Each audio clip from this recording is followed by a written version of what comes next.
G'day ladies and gentlemen, welcome back to the YouTube channel. How are we all doing today? We are riding around the inner suburbs and are maybe even the city today, but hopefully we don't get to that second part. God, I hate riding in the city. But I thought I'd do a cheeky video on a topic that I've been asked about in comments multiple times, especially on some of my older videos, but I've never really got around to talking about it in a video format. And that's the question a lot of bike riders are going to face if they're interested in the Honda Rebel, much like myself and many others, and that is Honda Rebel or the Kawasaki Vulcan 650, because the Vulcan 650 is a rather good opposition to the Rebel 500. Now look, if it's your first bike in other countries, you don't have to worry about the restrictions, and if you're in Australia, you don't have to worry about the Lamb's restriction version, okay? But the Vulcan has about 14 horsepower on top of the Rebel. Oh. More torque, bigger engine, so technically it should be faster, right? But it doesn't always end up being that way. So the issue arises is you're stuck when you're picking between these two bikes. You're not quite sure which way to venture. Now, I was also like this myself, and the turning point for me was when I saw a Vulcan in person. I didn't like how the Vulcan looked in person, and that's why I went to the Rebel. I find the Rebel looks a little bit more premium than the Vulcan, even though the Vulcan's more expensive. So the Vulcan's only a little bit more than the Rebel is in terms of price. I think it's like $1,000 or $2,000 more than this one is. If you get an older model Vulcan, you can be restricted by simply pulling out a plug, which is pretty funny. But the newer ones, I don't think that you can do that anymore. But the fundamentals come down to what kind of riding you think you're doing. If you're sure, and I'm talking 100% sure, it's easy to make a decision than the other. If you're like me and you're unsure if you're going to be a real cruisery guy or if you're going to be a bit more sporty, then I would say steer away from the Vulcan, because the Vulcan isn't really a speeding machine. And I'm not talking doing crazy illegal stuff. I'm just talking about going and enjoying the twisties with a bit more zoom. So the Vulcan has a lower leaning angle. It's a bit more of a standard cruiser. You got your forward controls, your handlebars are nice and comfortable. A lot of people put ape hangers on them because it suits those bikes. So that's your standard Vulcan, whereas your Rebel is more of a hybrid between a cruiser and a naked bike. It doesn't really do either of them well, but it does both of them good, if you know what I mean. So it's not designed to handle like a cruiser. It's designed to look like a cruiser. Oh, I did not play this one very well. I'm in this keep clear zone. I'm just going to park myself to the side here. I really could sneak through there, couldn't I? I don't want to risk it. If old mate would just scoot forward ever so slightly, but no, we're going to have to wait until everyone realises the light is green. If everyone just accelerated the moment the light changed, traffic would be so much more pleasant. But no, everyone's too scared of rear-ending each other. My brother in Christ, indicate earlier than fucking turning. Jesus Christ. Anyway, God, I hate riding around here.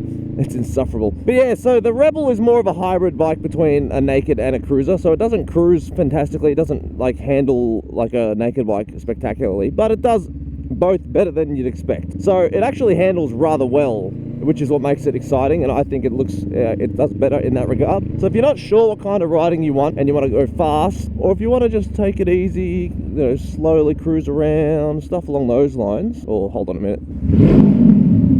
Oh, music to the ears, brother, music to the ears. My brother, please accelerate. I can't wait to get past him. But yeah, dude, so if you're not sure, the Rebel is definitely the way to go. Now, when I first sat on the Rebel, it was a lot smaller than the Vulcan. That's one thing you got to notice. It's a different size entirely. It's a lighter bike. It's got a smaller engine, which isn't the end of the world.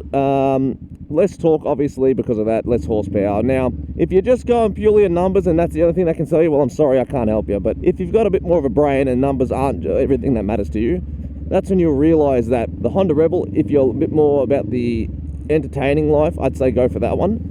They both have a similar exhaust note. Everyone likes to shit on the Vulcan and the Ninja 650s because of their lawnmower-esque, sound. The Honda Rebel has the same, 180-degree crank and everything, so it still sounds like a lawnmower, but it'll be your lawnmower. So engine noise, don't get too stuck on that stuff there. It all sounds the same in that regard. But it comes down to two things, really, and this is what I'm talking about. Look to you and the way the bike handles. If you're after a more traditional handling bike, and I'm talking, a bit more nimble, easy to flick around, really good for commuting, the Honda Rebel's definitely your move. If you're looking more for your cruising, take it easy, chillax kind of riding, then the Vulcan's more your style. Now, if you're not sure, I would still say go for the Rebel 100% of the time. Ooh, is that a Corvette in there? We don't see many of those in Australia. Mainly because if, I was unsure, and if I had gone with the Vulcan, I wouldn't have been happy in the long run, mainly because I ride a bit more aggressively than a standard cruiser is really made for, if you know what I mean. Ooh, an XR6, I believe. I like FGXs.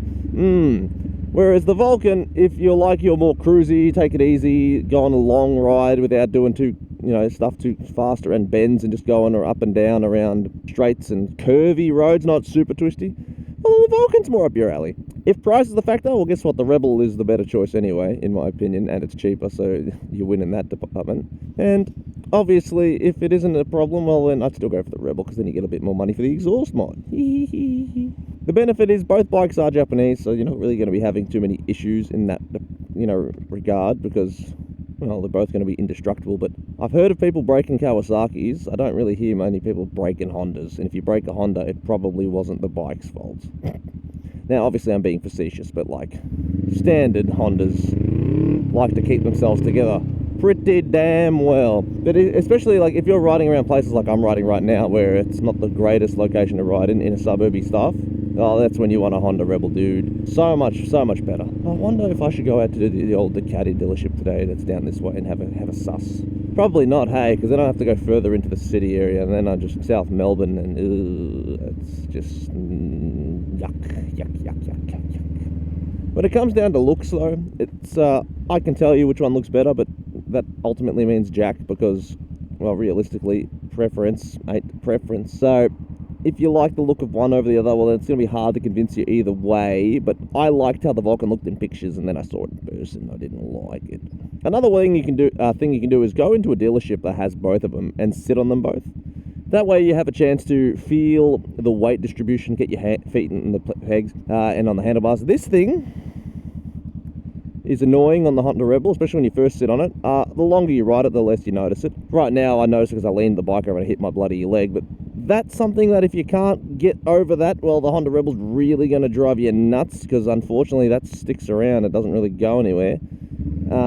Obviously, it's not the end of the world. You can handle and ride with it just fine. I've been doing it for years, mate. But the Vulcan don't have that problem to get adjusted to. You just sit on the bike and it is comfortable, you know? Now, there's also talks of the Kawasaki Eliminator 4 or 500. I don't know which one. I don't know if we have the 500 yet or not. But as far as I'm concerned in that regard, because that's also a thing that people have asked, it's just a knockoff of the Honda Rebel. It might be a very good knockoff. But if you're going to go for the bike that it's based on, always go for the original. It's like buying a guitar, mate. You can buy a replica or you can buy a knockoff, but it'll never be as good as the thing it's knocking off. Alright? It's just that simple. Often imitated, never replicated, mate. That's the saying. Personally, I have gone in the wrong place. I didn't realise that this one ends to the left. So, unfortunately, I'm going to have to cut back in here because I didn't know I could do that. Ew. There's just nothing that can beat the original, in my opinion. Man, I don't know how people can be bothered doing this every day. I've only come this way because I've bought something. And you're going to judge me for it, but I went out and bought myself a goddamn, the final piece of my collection of Labubus, because my girlfriend got me hooked on bloody Labubus from Pop Mart. And I have no shame, sir, no shame. I just picked myself up the secret one because I already have the rest of them. So, as in the V2 ones. If you know anything about that shit, you'd understand. But if you don't, it's going to sound stupid, because it is, but I love it. So, judge me all you want. But dude, when it comes down to ultimately picking your bike, you got to go sit on them. If you can have the chance and you have your license, test ride both of them, because ultimately the best way to know is by doing. I just went with the Rebel, and that's how I sort of decided it. I didn't have my license yet. I just went in and bought it, and then by the time it got delivered, obviously I had my license. But that's how I decided, and I can't complain. The Honda Rebel is the best beginner bike, I swear. It does everything good, but nothing fantastic. You know what I mean? It isn't fast. It isn't stupidly agile. It isn't the best cruiser. It's not a great tourer. Stuff like that. But I assure you that if you do end up with it, you're going to like it more than the other one. Am I biased? Hell yeah, I'm biased. Do I care that I'm biased? No, I do not. And also, I think that the Rebel is a little bit more easy to navigate through smaller places. Ooh, lovely things. Than the Vulcan, because the Vulcan's quite a large beast. That sounds nice, that. Oh man, I've been stuck at every set of lights for so long today. That's why there's massive cuts in this video, because man, every set of lights is just hanging on for minutes. It's killing me. and I'm gonna have to do it again. Oh, yucky, yucky, yucky, yucky. Fortunately for you guys, this video hasn't got much more in it because, well, if I haven't convinced you to buy a Honda Rebel yet, I don't know what else to do, because that's the one I would recommend to everybody and anybody. I don't care what you think you're doing. If it's your first bike and you think you want a cruiser, I'd still say go for the Rebel over the Vulcan. Now, obviously, if I haven't convinced you to get a Honda Rebel yet, what are you doing, mate? Clearly I'm biased. But yeah, like, look, if it's your first bike and you're not quite sure on what you want, get a Rebel. If you think you want to cruise but you're not quite sure if you want to go fast yet, get a Rebel.